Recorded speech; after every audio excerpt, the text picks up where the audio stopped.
Well, I'm a little late getting this part 6 out, but we're going to wrap this up and start by looking at Isaiah 63, verse 4. And it says, "For the day of vengeance was in my heart, and my year of redemption had come." And in Isaiah 63, it starts out, and they're asking, the prophet Isaiah is asking, who is this that comes from Edom in crimson garments, who is splendid in his apparel, marching in the greatness of his strength? And Jesus says, "It is I, speaking in righteousness, mighty to save." And then he asks again, "Why is your apparel red and your garments like this? Who treads the winepress?" And Jesus says, "I've trodden the winepress alone, and from the peoples no one was with me. I trod them in my anger and trampled them in my wrath." And Jesus says again, "So for the day of vengeance was in my heart, and my redemption had come."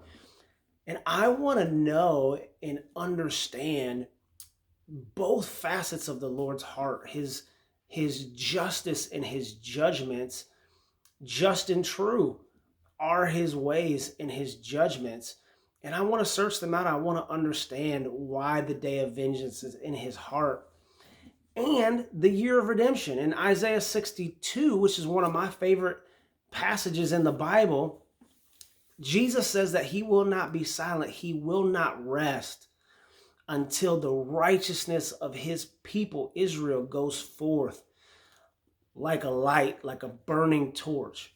He will never rest. He is committed to the ultimate salvation and righteousness of Israel, and he's committed to the judgment of wickedness and the destruction, the final destruction of everything that stands in the way and hinders love.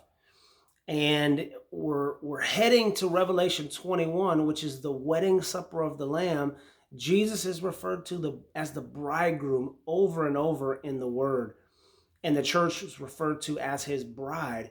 And ultimately, that consummation, that relationship where we are fully with him, will not happen until the day of vengeance, until he repays. And so he is dead set on that, and it's in his heart. It's part of his nature and his character and the things that are coming on the earth. And I want to understand that. And it's going to be a time in Isaiah 60, verse 1 and 2, where it says, "Arise and shine, for your light has come."